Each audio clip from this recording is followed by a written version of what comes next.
If you work as a manufacturing facilities engineer, installing a new piece of equipment can be as complex as the machinery itself. From prep work to alignment and testing, it's your team's job to put it all together. That's why it's good to have Grainger on your side. With industrial-grade products and next-day delivery, Grainger helps ensure you have everything you need close at hand through every step of the installation. Call 1-800-GRAINGER, click Grainger.com, or just stop by. Grainger, for the ones who get it done.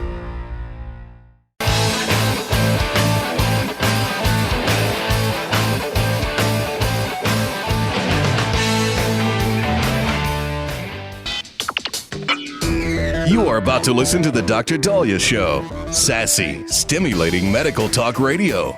Any medical advice Dr. Daliah Wax gives on her show should not be substituted for an actual visit to your medical provider. And now, here's Dr. Daliah.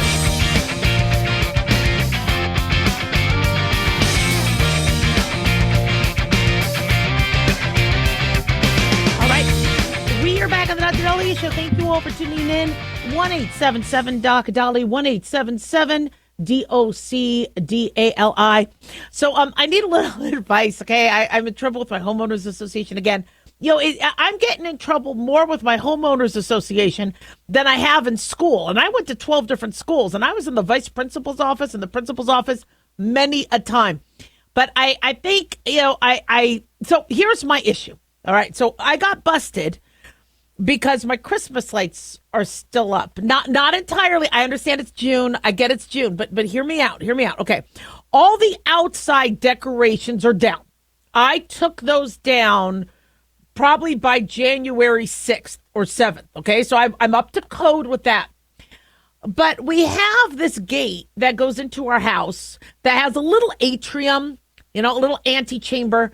And I strung these beautiful white incandescent lights all over the shrubbery. And that took, I mean, I almost risked my life. I was on ladders.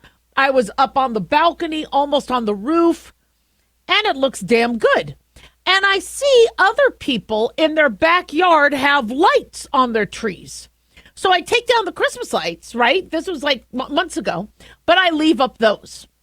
Well, apparently, in order to get it to cross the gate part, it hangs. And you could see a little bit of it outside from the street, just a touch. Well, apparently these homeowners association, they caught pictures of it. I mean, there's nothing to hide. You could see that there's some lights, and you could see that they were, I mean, like Mission Impossible stealth, because you saw the garage half open. Meaning I must have been coming out of my garage when they took a picture, because the garage is our garage is never half open. It's either open or closed, which means they caught it mid-drive. I mean, they were capturing the photo. So here's my thing. This is where I violated. Okay, so they said, it has been brought to our attention that you are displaying holiday lights outside of reasonable holiday display times. Okay, I'm sorry. I celebrate Christmas all year long. Okay, that's not unreasonable. And they're lights. They're not necessarily blue and white or red and green. They're white to light up my atrium. They are not. I might do there's a hearing coming up. So they said, please remove the holiday lights and only display during the specified time. So basically, that's 30 days before or 30 days after. Now, there is no way I am going to wait till the end of November to put up my lights. I put up my lights after Veterans Day because I want to be the first one. But then, I don't want just 30 days of holiday lights. I want, a good few months of holiday lights. So I really want to, squeeze the juice out of the holiday season. And so, should I fight this? And I know, you guys are going to say, Daliah, my advice is just move. I don't want to move.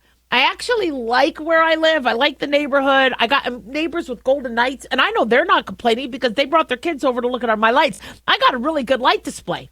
So I know that it's not them. And so I just think, the Homeowners Association says, it's been a while since Daliah got caught speeding or was outside in her underwear or, left her mailbox overflowing or something. So let's go ahead. Or there was a weed. I mean, I walk my dog in my neighborhood every day.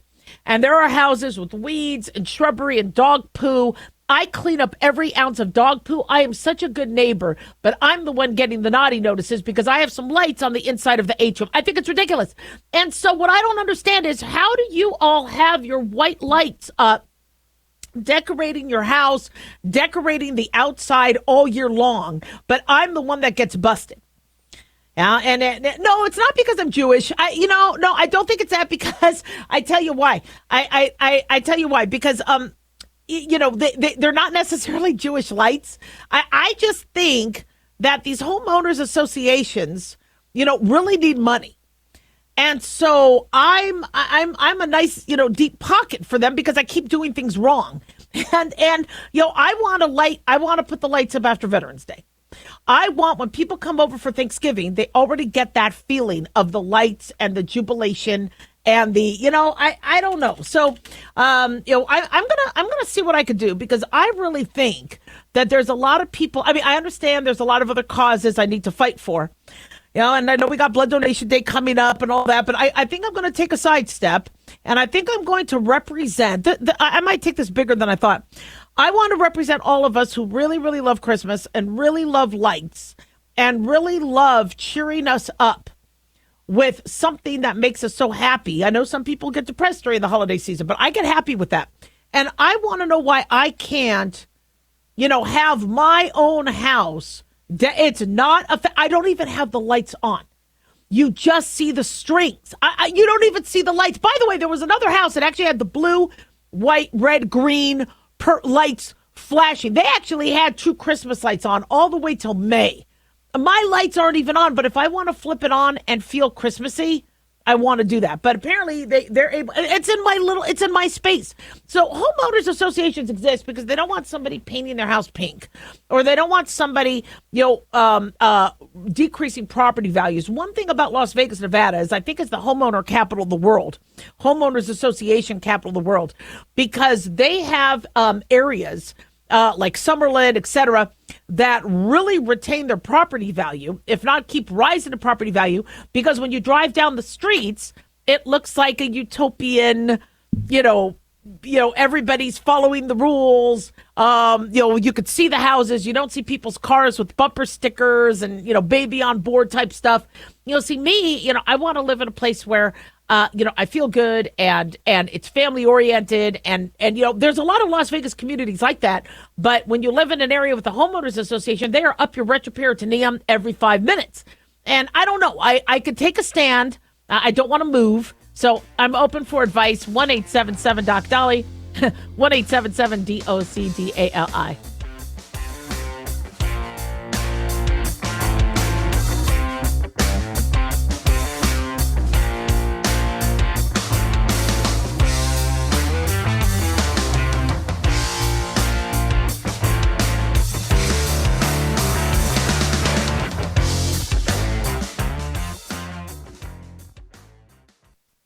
In a study, it was found that 33% of 44 herbal supplements had no trace of the advertised herb. Don't let that happen to you. Hi, this is Dr. Mitch. If you want to ensure quality, please go to TotalWellness.com. Supplements made for physicians, only now available to you too. TotalWellness.com, helping you to look good, feel good, and enjoy total wellness. Dr. Daliah here. Are you tired, burned out, gaining weight, succumbing to the daily pressures of life? Well, how's your dopamine doing? How you feel right now, how you'll feel an hour from now, and how you'll feel next week is completely reliant on your dopamine. Our daily motivation and willingness to push through challenges depends on the intricate chemical process dopamine provides. Christian Kalikas and I created Deploying Dopamine, a book that tells you what dopamine is, when it dysfunctions, and how to successfully deploy it when needed. Find Deploying Dopamine on Amazon today. Check it out. Self-reliance. It's not a phrase we hear much in our culture these days. It might conjure up images of pioneers, the West, rifles, strapping men, and strong women. But what does it mean for us in today's world? The New American Magazine has just released its latest collector's edition, Self-Reliance, Foundation of Freedom. In it, the New American authors outline the necessity of self-reliance for a free people. tips for self-reliant living, and the importance of not giving up hope. This unique edition includes articles on the self-sufficiency of the founders, preparing for a worst-case scenario, firearms, financial self-reliance, the importance of community, and many other topics by expert writers. Now, for a limited time, the New American is offering a bundle of 3 collector's editions: Self-Reliance, The Great Reset, and Trump World for just $19.95. Available at shopjbs.org. Visit shopjbs.org today.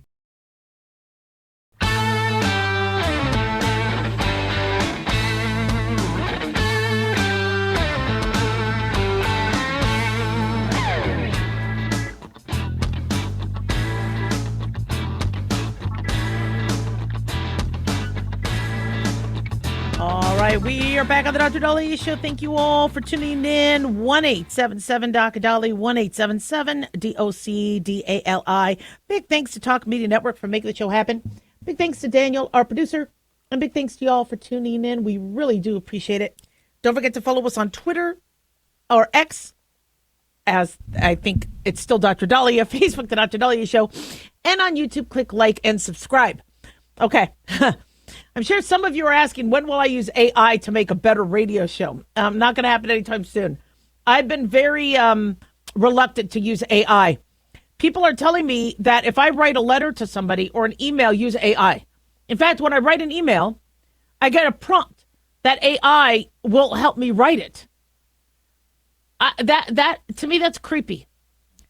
I mean, if I'm texting you or writing you, I want you to know it's me. It's Dr. Daliah. That I really don't want to be replaced by a computer. Everybody says, oh, no one's getting replaced by a computer. Listen, AI is a fantastic tool. In fact, in medicine, we have AI now helping radiologists review, such as like with mammograms. There's a new AI tool for breast cancer that can help predict a woman's breast cancer risk. AI is fantastic as a tool. But that's not what people are using it for. They're using it to substitute. So if my grammar isn't good, and I don't speak good or speak well, and I dangle my participles, AI will fix that. So rather than you getting a letter from me saying, hey, buddy, how you be? What's up? Let's go drinking. Instead, AI would be something, would probably be like, hi, longtime friend. I am very pleased to re-communicate with you and would like to have an excursion with you that may involve beverages that include those of an alcoholic nature. Okay, if anybody got an email from me with that, they would be like, what's wrong with her? But AI is now embedding in everything. In medicine, though, I support it. Having AI as a tool should not take over, should not replace the doctor, because we doctors have instinct. And I've told you about so many different cases where, just with me and my patients, where I was like, something's not right. I know what you're telling me is textbook, but I don't feel like that's what's going on. And I was right. But we have, very fascinatingly, which I'm excited about, FDA approval of the first artificial intelligence tool to predict 5-year breast cancer risk from routine mammograms. This is a Boston-based vendor. I think it's called Clarity Breast. And even though most risk assessment models are fairly good, they rely on age and genetics. We want something to look at the mammogram. And the majority of people who get breast cancer don't necessarily have it in the family. So this Clarity Breast analyzes screening mammograms, can detect subtle imaging features that correlate with long-term risk. This makes early risk prediction feasible based on a screening mammogram alone. The software can produce a validated 5-year risk score, which is then given to radiologists through existing clinical infrastructure. So the FDA approving this is huge. Apparently the company was founded in 2020. And so people have been talking about this. As a physician, I love the idea of somebody checking our work, because in medicine, that's how you were trained. I was a medical student. Then I had a superior medical student. So I was a third-year resident. Then I had a fourth-year resident. I was a third-year student. Then a fourth-year student oversaw what I was doing. Then an intern oversaw what I was doing. Then the senior resident oversaw what I was doing. And then the attending oversaw. Now, once you become a senior resident, you know what you're doing. I mean, even as an intern, you know a lot about what you're doing, but you still always have somebody looking. And then when I opened up my practice, I opened up with a partner who could look and I could at least converse with. And when you are a physician, you have colleagues who you consult with. You have specialists you consult with. So the concept of take a look at this. Did I do this right? Am I missing something? What do you think? Is something we doctors are ingrained with. We're not supposed to be narcissistic. We're not supposed to deny asking for help. We're not supposed to prevent somebody from getting a second opinion. It is all about what is the consensus. What do you think? Am I doing this right? So we have to have humble enough. So why not have an AI tool overlook what we're doing? So I think that's fantastic. Where I worry is these doctors are expensive, and to minimize healthcare costs, all right, companies, especially greedy ones, are going to try to figure out how to cut their labor. And if you could do things with fewer doctors, you're going to make more money. And so a worry I have is that these tools are going to replace doctors. And people are going to be happy with that, going, oh, yay, the computer said I was good. The computer said I was good. Well, how many times have I told you about cases where what the patient presented with or what the patient had just didn't make sense? Didn't necessarily follow. And I'm like, there's something else wrong. Your color is different. Your neck looks funny. Your eyes are, you can read a lot when you examine a person. And we as doctors learn instinct. I know you could say you can't teach instinct. In a way you can, because 36-hour shifts after years of training subjects you and exposes you to a whole variety of pathology. Now, I don't know how much exposure the current medical students are getting. They're getting a lot, but the exposure I got, wow. And so I probably saw twice as many patients as the average medical student now. I delivered twice as many babies. I delivered probably 10 times as many babies as I'm hearing some medical students are delivering. And so the more you see, the more you witness, the more you're like, oh, okay, that's interesting. Like that case where that man called up the telemedicine company asking me for antibiotics, saying he has diverticulitis because he has left lower quadrant pain and his bowels were funny, but he was coughing. And I'm like, you know what? I want you tested for COVID. I don't want to necessarily call this diverticulitis. I don't think it's diverticulitis. I think there's something else going on with your abdomen. And he writes back the next day saying I saved his life. He actually didn't have diverticulitis, which is inflammation of the colon. He had a blood clot in his renal vein on the left. That clot could have killed him within hours. And a doctor on telemedicine could have just given him antibiotics if they didn't use instinct and they didn't think it through. An AI computer program could have just said, fine, he's having left lower quadrant pain. He's saying everything I need. Here's the antibiotics. Patients don't want doctors to tell them no. I had a patient where a child got poked in the eye, and this happened yesterday. So the parents didn't have the type of insurance where they wanted to go to an urgent care because they probably had high deductible, Obamacare, all the other stuff going on. So they called up and they tried to describe conjunctivitis, where, there's pus coming from the eye. Well, usually bacterial infections take a little while to multiply, divide. We wouldn't necessarily see a full-blown fulminant bacterial conjunctivitis after an eye was poked hours before, unless it's a severe injury. I mean, we'll see tearing of water. So the problem I have is I think there's a lot of parents who, I don't want to use the word lie, but will try to manipulate the system to get what they want. And if it's AI on the other, once people learn how AI works, people are unpredictable. AI is not. So people will learn AI and then figure out how to manipulate AI to get what they want. Why do you think the public wants AI? So if you're a patient going, God, I do not want to go to a doctor because they're going to say I got my prostate checked or they're going to say I need a pap smear. So let me just tell them what they need to know. Are you having chest pain? Absolutely not. No, no, no, no. Any urinary issues? No, no, no, no, no. Any family history of blood clots? No, no, no. Just give me my birth control. Just check my prostate. Just don't, I'm totally, no family history of anything. So the AI is going to be like, well, there's no family history. They're not having this. They're not having this. So here you go. Cha-ching. And so a doctor can tell if you're lying. We learned a lot about how to tell if you're lying. My friends hate me for that because I'm like, you're BSing me. That's no. I know when you're lying to me. I know. We just know when people lie. It's really hard to be married to a doctor. That's why you always hear people say, don't marry a doctor, because they're going to know when you're lying. It's, you need to be able to lie, and not get caught, all right, on things. I lie to my husband all the time. I do. Who ate the last taco? I don't know, the kids, the dog. Who farted? The dog.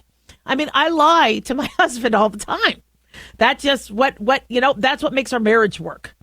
But, AI in medicine, I know people say doctors are going to buck it. We're not. We are going to embrace it because the patient comes first. Our loyalty is to the patient, not our pocketbooks. I know people don't believe that because there's some idiot doctors out there. But what I do not want a mammogram missing something. So if you're telling me there's an AI tool where it could scan the mammogram and make sure nothing got missed, absolutely. All hands on deck. But I got to tell you, man, these EKG machines that will give an interpretation, I don't trust the EKG interpretation. I look at it myself because sometimes I find that the computer's wrong. 1-877-Doc Daliah, don't go away.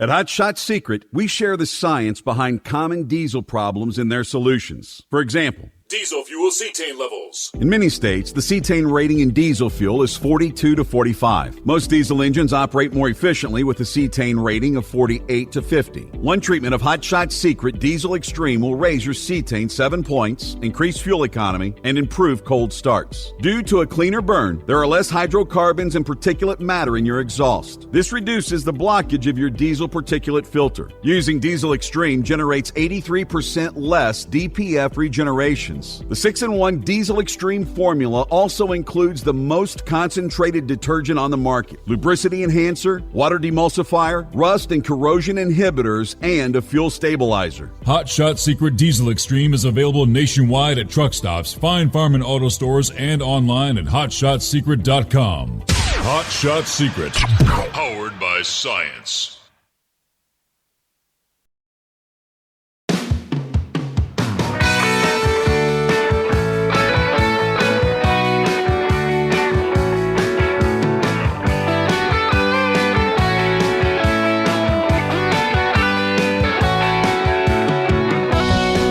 We are back on the Dr. Daliah Show. Thank you all for tuning in. 1-877-Doc Daliah, 1-877-DOC-DALI.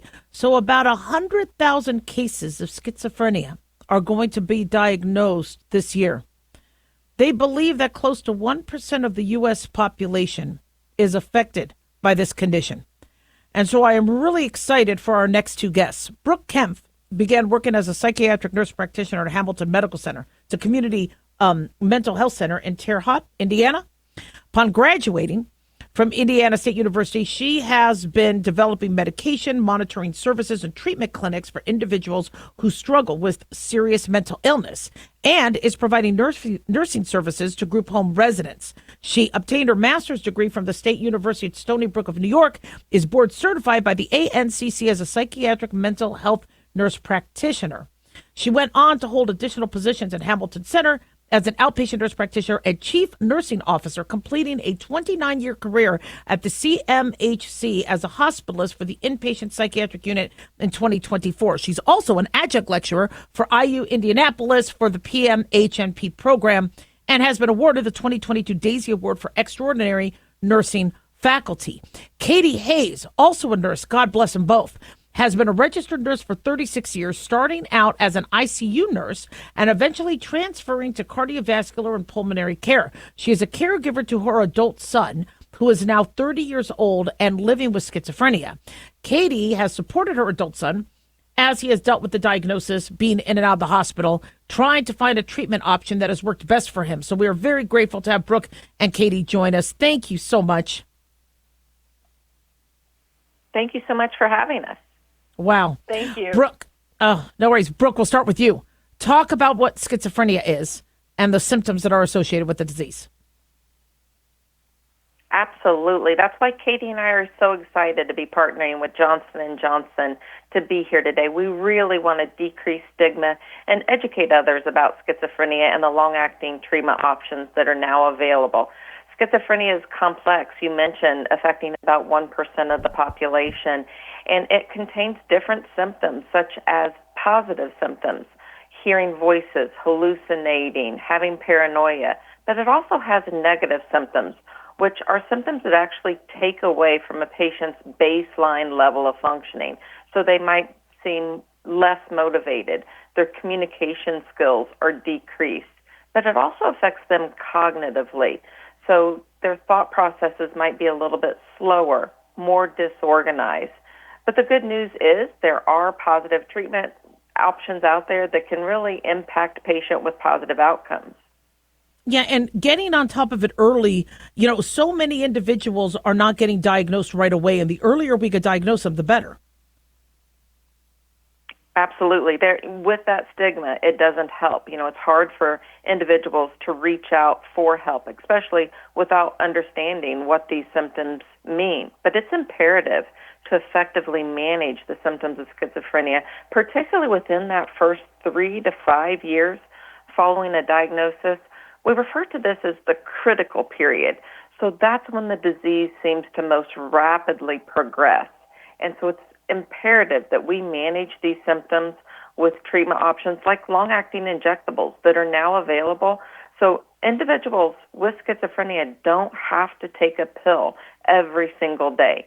Actually, Johnson & Johnson has research that shows Invega Sustenna, one of these long-acting injectables, delays the time to relapse and recurrence of these symptoms longer than a group of common oral antipsychotic treatment options. Oh, that's fantastic. Also, compliance is huge. And so, when people do take orals and they don't feel like they are feeling the treatment immediately, or they feel they're having side effects or weight gain, sometimes it really helps from a compliance standpoint to have something like that.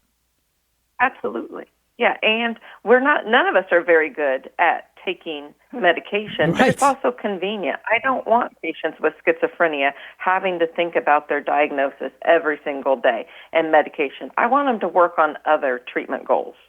Amen for that. Katie, you being a mom, what symptoms and signs did you pick up on? And talk to us about your experience caring for your son. Well, I would say the very first symptoms that I noticed that something was off is that he was isolating from friends and family. He had a very disorganized thought process, unable to complete tasks, like he couldn't finish a college application, let alone send it out, or would leave a portion of something off, and depression. I would say with the isolation, noticing a lot of depression, and from there, his symptoms only became worse, moving into psychosis and having his first psychotic break, which was like living in a nightmare, fear and anxiety that was absolutely paralytic at times for me. Felt very isolated and lonely myself because there was really nobody that could relate to what I was going through. Self-blame was something I could have prevented or stopped, and blaming drugs and alcohol. And so, fortunately, he got treatment. Talk to us about, the care he got and how's he doing right now? The most important thing I did was start to educate myself about schizophrenia and its symptoms. There I learned that the biggest barrier they have is they lack insight into their illness. They don't believe they're sick. And on most discharges from hospitals, they put them on oral medications, sometimes 3 to 5 medications at once. And if you have to think, going into their mind, if you don't think you're sick, why would you take a medication? And there you go with noncompliance. And I also searched out support groups and advocacy groups for caregivers and learned about long-acting injectables, the Invega Sustenna from Johnson & Johnson, through the support group, listening to another caregiver tell their story and how well he was doing. And again, it has to be discussed with the healthcare provider. We took this information, back to his team, which was a coordinated specialty care that was focused on first episode psychosis, treating them early, getting them diagnosed early, and treating them early. And that is very important. And also, what works for one may not work for all. But today, my son has been 10 years in remission, has a professional career, reached his professional goals, and living independently. Oh, I love it. God, that's a blessing. Well, and I'm really grateful to Johnson & Johnson, one, for helping us do this segment, as well as, the great work they're doing. Brooke, anything you'd like to add for my listeners? Yeah, as Katie mentioned, everybody's treatment journey might be different, so we really want individuals to feel safe, informed, and reach out to their healthcare provider to find out what the right treatment journey might be for them. But we encourage everybody to visit the website treatyourschizophrenia.com. This will provide you with a wealth of information regarding the diagnosis, regarding these long-acting injectable treatment options, so that you can take this information and share it with your primary care provider and work together to find an appropriate treatment plan for you or your loved one. Well, I love it. Brooke, Katie, we really appreciate you coming on, and we can't wait to have you back. Thank you for all you do. And thank you for having us. Thank you so much. 1-877-DOC-DALI, 1-877-DOC-DALI. So as you see what Brooke and Katie had said, it takes a village, but it takes, early identification, get your healthcare team involved, and there's definitely hope in treatments. It's fantastic where we are today as it pertains to schizophrenia. 1-877-DOC-DALI. Don't go away.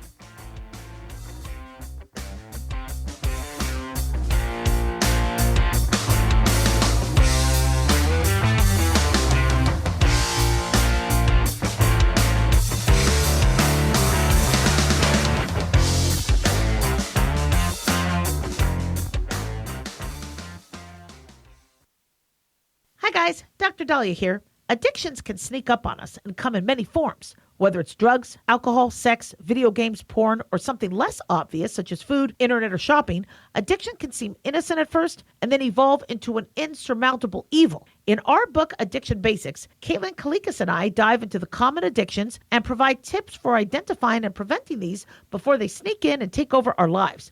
Addiction Basics can be found on Amazon or my website, drdaliah.com. Check it out. Carl Amari here to tell you about our newest website for old-time radio lovers. It's 100radioshows.com. At this site, there are 5 old-time radio shows waiting for you to download free as our gift to you, and be sure to browse the additional 700 old-time radio shows available to you for 70% off by using the promo code RADIO at checkout. This is a limited-time offer, so log on to 100radioshows.com. That's 100radioshows.com. At Hot Shot Secret, we share the science behind common diesel problems. For example, Diesel fuel cetane levels. the cetane rating in diesel fuel is 42 to 45. Most diesel engines operate more efficiently with a cetane rating of 48 to 50. One treatment of Hot Shot Secret Diesel Extreme will raise your cetane 7 points, increase fuel economy, and improve cold starts. Hot Shot Secret Diesel Extreme is available nationwide at truck stops, fine farm and auto stores, and online at hotshotsecret.com. Hot Shot Secret, powered by science. In a study, it was found that 33% of 44 herbal supplements had no trace of the advertised herb. Don't let that happen to you. Hi, this is Dr. Mitch. If you want to ensure quality, please go to totalwellness.com. Supplements made for physicians only now available to you too. Totalwellness.com, helping you to look good, feel good, and enjoy total wellness.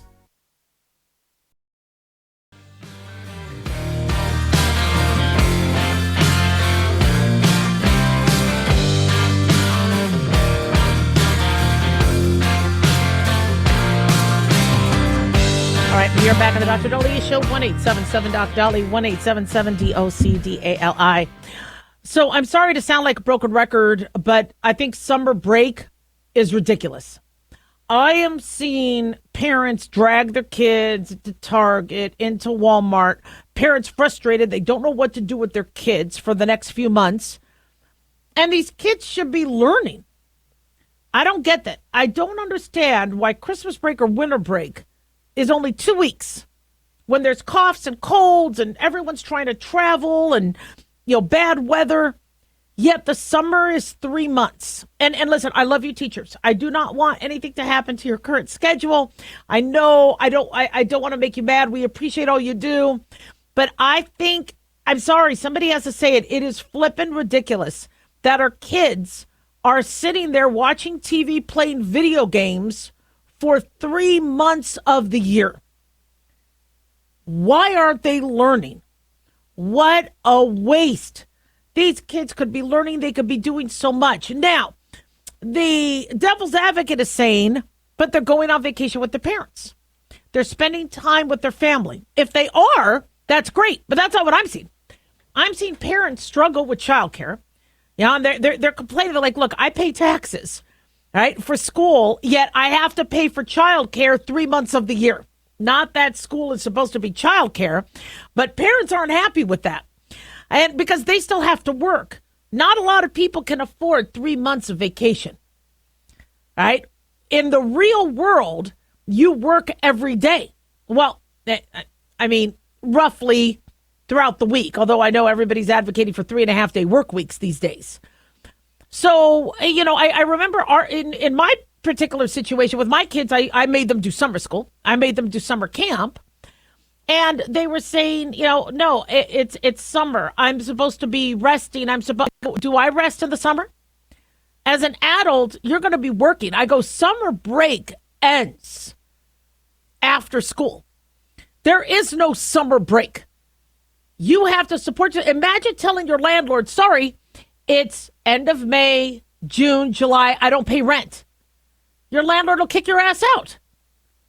And I explained to my kids early on, just because with school you get summer break doesn't mean that's real life. And I wanted my kids to learn. Even teachers tell me it is so hard in August or September to get these kids to remember what they learned 3 months prior. I go, why did they go for a 3-month break? But that's how we have it now. I say widen winter break by an extra couple weeks. I don't mind a month off in the winter because people are sick. They're not showing up to class anyway because they got COVID or flu. They're trying to race home, to see the family. Delayed planes. Let's widen winter break and shorten summer break. Maybe have a couple extra weeks off during the year. But you don't have a child play video games for 3 months of the year. These children should be learning year round. So what do? Well, what we had to do was we had to pay extra. We had to pay extra for summer camp. We had to pay extra for summer school, which I think is BS because you're paying for but that's how all these colleges and schools and, that's how they make their money. But I was grateful at least there were programs they could do. And I didn't have them in there all day, but keep up your learning. You know how much a child could learn in 3 flipping months? So what do? If you live in an area where, no, it's not year-round school, it's their home playing video games for 3 months, what should you be doing with them? Well, hopefully there are lots of, in your community, summer options, whether it's a camp, whether it's playing, whether it's, learning like, Girl Scouts and Cub Scouts and Boy Scouts. I mean, they used to have things where, the kids would learn how to camp and start a fire and things like that. Try to have them learn practical stuff. If they're not going to be in the classroom, then teach them about practical things. Another thing is if you do have any friends that don't mind the kids learning and shadowing if they're older, see if they could spend an afternoon with one of your friends at work to see how it's done. Remember I told you how I want schools changed, where the mornings are your academic, no more than 20-minute long classes where they're learning what they need to do, get it reinforced, and then all those core classes done by the morning. This way, if you have trouble hiring teachers, they only have to work a half a day. The afternoon are your other teachers that can introduce them to all the trades and all the different, depending on their grade level. Some will get exposed to construction. Actually, they all will have these few week or month-long rotations in construction, in plumbing, in farming, in manufacturing, in medicine, in law, in education. So that by the time they are sophomores, which I think high school should end at age 16, they know what they want to go into in life. They know what they want to do. They have seen a lot of what these jobs are, and they've gotten some training so that junior and senior year is now their associate's degree or their trade certificate. So by the time everybody leaves at the age 18, they have either an associate's degree or they have a trade certification so they could start working at age 18. High school done, there's your free college. But how it is now is, we're having lack of proficiency. We're having kids getting fat over the summer, getting eye strain, playing video games. What a waste. Our kids should not be home playing video games. So your job is to get these kids exposed to things. Let kids see what construction is like, what medicine is like. Nobody's going to let a kid be around a doctor's office. Absolutely. I had my friends' kids, but they want to follow around and watch when I had my office. Absolutely. Let these kids see what's out there. These experiences are going to mean a lot. Let them volunteer. You know how many places need volunteers? Food banks, shelters. Let them help and learn, depending on their age. Ask local charities, what do you need? Do you need pictures from kids for, ask the local hospital. Like we have Sunrise Medical Center and UMC Children's Hospital. Ask them if the kids in the hospital would like to have a card or some pictures from other kids, and then have your kids do that. Have your kids do toy drives. Get your kids to be active this summer and do something meaningful. Plus, it helps boost their resume. When you apply for a job, it's not, well, what did you learn? It's what have you done? Well, I did this, I did this, I did this, I organized this. You know how cool that would be? Have your kids help you do a garage sale, and they get to keep some of the profit. Get these kids to do things other than video games. And if you do have to work, talk to other parents and get a pod, like I told you, where what you do is you have somebody watching Monday, somebody Tuesday, Wednesday, and so whoever has that day off will take care of the kids. And work out a system so that these kids are always doing something. They're around other kids, they're learning, and they're staying active. But summer break should be way the hell different than it is now. And I just don't understand why we are giving up weeks and months of our child's learning lives because we have a system of, sorry, it's summer vacation.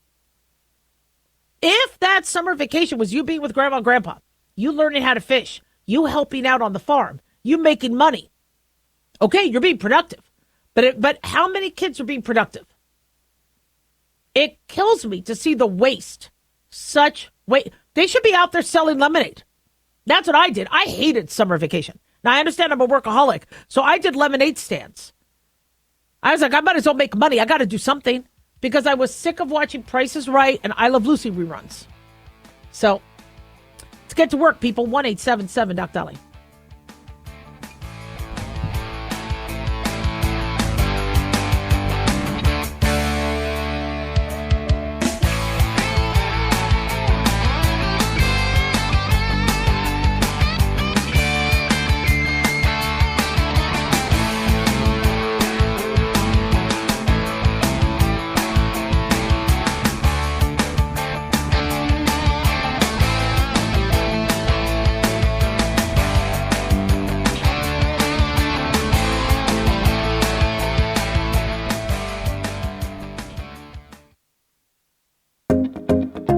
Did you know that healthy arteries make a gas? Yes, actually 3 known gases. Hi, I'm Dr. Mitch, And nitric oxide is a gas that's readily made all day long to keep our arteries open by relaxing the blood vessel walls. By doing this, our circulation is increased, bringing blood, oxygen, and nutrients to every part of your body. Both age and poor diet can lead to a loss of this precious gas, and in turn, blood pressure can go up, energy can go down, and you can get tingling in your hands and feet. Well, our product, Ultimate Nitric Oxide, can easily help fix this lack of nitric oxide. Go to TotalWellness.com. That's TotalWellness.com, where we are helping you to look good, feel good, and enjoy total wellness.